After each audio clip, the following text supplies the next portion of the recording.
Welcome back to my channel. ඉතින් ඕගොල්ලන්ට අද මම පෙන්නන්නේ සිංගප්පූර් එයාපෝට් එකේ ඕගොල්ලන්ට ලේओवर එකක් තියෙනවා නම් ට්‍රාන්සිට් එකක් තියෙනවා නම් මොනවාද බලන්න තියෙන්නේ කියලා. ඉතින් මේ වගේ ලස්සන ගාඩන්ස් හදලා ඒගොල්ලෝගේ තියෙනවා දැන් වෙනම ඒරියා එකක ඒ වගේම ගාඩන්ස් සන්ෆ්ලවර් ගාඩන් එකක් ඔය වගේ දේවල් ගොඩක් තියෙනවා. ඊට අමතරව මේ වගේ බබාලට ප්ලේ ඒරියා එකක් තියෙනවා. ඉතින් හරිම හොඳයි. මොකද පැය 4-5ක් ඉන්නවනම් shopping ටිකක් කරලා ඇවිල්ලා බබාලත් එක්ක මේ වගේ ඉඳලා රිලැක්ස් වෙලා ඕගොල්ලන්ට next flight එකට ready වෙන්න පුළුවන්.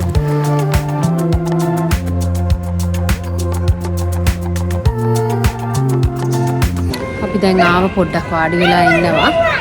මෙතන මේ ප්ලේ ඒරියා එකක් තියෙනවා පොඩි අයට.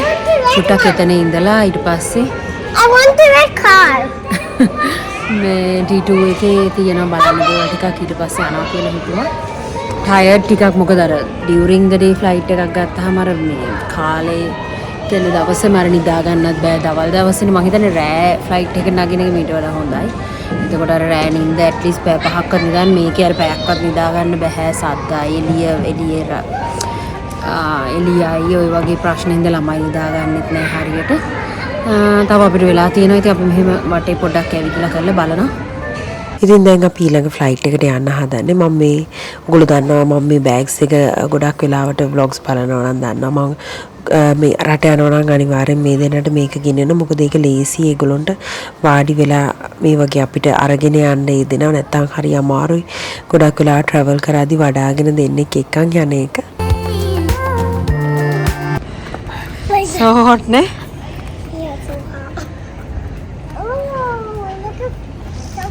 Remember, we went to a sunflower place. Garden, sunflower garden. Sunflower garden. And it was like, යාවා Singapore වල sunflower garden එක මේක මේ it's really hot. එන රස්නේ මේගොල්ලන්ට මේ නිකම්ම පහනව නෙවෙයි කවුරු හරි බලලා වෙන්නේ. ඉතින් අපි ඇත්තටම මේ ලංකාවට යන්නේ අවුරුදු 6කින්. ඉතින් ලොකු වෙනසක් තියෙනවා. ඉතින් සිංගප්පූර් 33ට මෙච්චර අමාරු නම් ගියාම හිතා ගන්න පුළුවන්. මේ ඉතින් පැය 5ක් තියෙනවා කියලා මම ඉස්සෙල්ලත් කිව්වනේ. ඉතින් ඒ හින්දා තමයි මෙතන බලනවා. ඉතින් බබාලා කවදාවත් රස්නේට ගිහිල්ලා නැහැ. ඒගොල්ලොන්ට I සෑහෙනවා. was born in New Zealand. Yes. ඉතින් එන්න ඔයගොල්ලන්ට වටේ පෙන්නන්න. We never.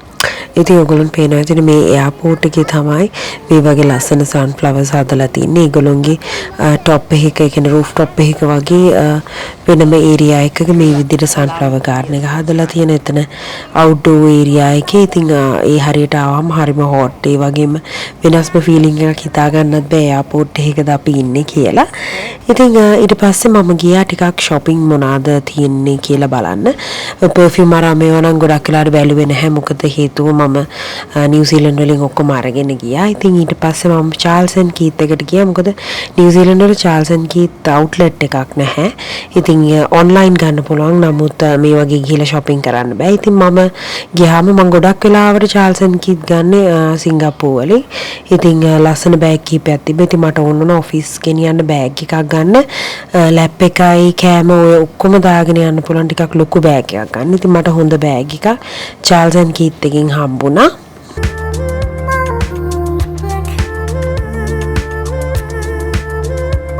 ඉතින් අපි තව චොක්ලට් ටිකක් එතකොට ලිකර් මගේ බෑග්ස් මේකප් ඔය වගේ දේවල් ටිකත් අරගෙන ඊට පස්සේ ටිකක් ඉස්සරහට ඇවිදගෙන එනකොට මේ වගේ ලස්සන ඕකිඩ් පිරුණු ගාඩන් එකක් හම්බුණා. ඉතින් ඔයගොල්ලන්ට පේනවා ඇතිනේ. හරිම ලස්සනයි. එක එක කලර්ස් වල ඕකිඩ්ස් තියෙනවා. ඉතින් මෙතන පුටු හදලා තියෙනවා. ඔයගොල්ලන්ට කැමති නම් මෙතන වාඩි වෙලා ඉන්න පුළුවන්. වටේ shops ගොඩාක් තියෙනවා. චොක්ලට් නම් මට හිතෙන්නේ නිව්සීලන්ත වල ටිකක් ලාභයි සිංගප්පූර් එයාපෝට් එකට වඩා. යාවා enchanted garden මම හිතන්නේ මේකට කියන නම. මේකේ ඕකිඩ්ස් ලස්සනට හැමතැනම හදලා තියෙනවා. ෆොටෝස් ගන්න තමයි හොඳම පේනවා. පිටිපස්සේ ඒ වගේ මේ මෙතන ගොඩාක් ඕකිඩ්ස් හදලා තියෙන එක විදියට හරිම ලස්සනයි. ඉතින් රිලැක්ස් එකේ ඉඳලා ෆොටෝස් ටිකක් ලස්සන ෆොටෝස් ටිකක් අරගෙන යන්න පුළුවන්. දෙන්නා වැඩ මෙතන වටපිටාව දකින්නකොට ඔයගොල්ලෝ දන්නවා අපි කොහෙද දැන් ඉන්නේ කියලා. අපි ලංකාවට තමයි ආවේ. ඉතින් මගේ තාත්තගේ යාළුවෙක් මගේ තාත්තා එයාපෝට් වැඩ කරන්නේ. ඉතින් එයාගේ යාළුවෙක් ඇවිල්ලා හිටියා අපිව එක්කගෙන යන්න එළියට. ඉතින් මේ විදිහට තමයි අපි අපේ ෆස්ට් ශ්‍රී ලංකන් ට්‍රිප් එක බබාලාගේ ස්පෙෂලි අපි අවුරුදු 6කට පස්සේ ලංකාවට යන ගමන පටන් ගන්නෙ. ඉතින් මගේ තාත්තා එයාපෝට් ඇවිල්ලා හිටියා එයාපෝට් එකේ වැඩ කරපු කෙනෙක්. ඉතින් දැන් රිටයර්ඩ්. ඉතින් එයාත් ඇවිල්ලා හිටියා අපි එක්කන් යන්න. දැන් අපි ගෙදර යන්න තමයි හදන්නේ. I know this is going ශ්‍රී ලංකාවට ආවා. Say hi. We're going to Sri Lanka. අවුරුදු 6කට පස්සේ ලංකාවට ආවා. මොකද කියන්නේ සම්? ප්‍රශ්නේ. ඒගොල්ලෝ ෆස්ට් ටයිම්. Teddy bear. කවුද දුන්නේ? See. ඉතින් ඒගොල්ලන්ගේ ෆස්ට් ටයිම් ලංකාවේ බලමු අපි අද ඉඳලා අපි මාසයක් අපි ඉන්නවා. මොකද වෙන්නේ මොනවද කරන්නේ හැමදේම ඉස්සරහට බ්ලොග්ස් වලින් අරන් එනවා. ඉතින් thank you අද එකතු වෙලා හිටියට අලුත් කෙනෙක් ඉන්නවා නම් channel එක subscribe කරන්න. එහෙනම් තවත් වීඩියෝ එකක් හම්බෙමු.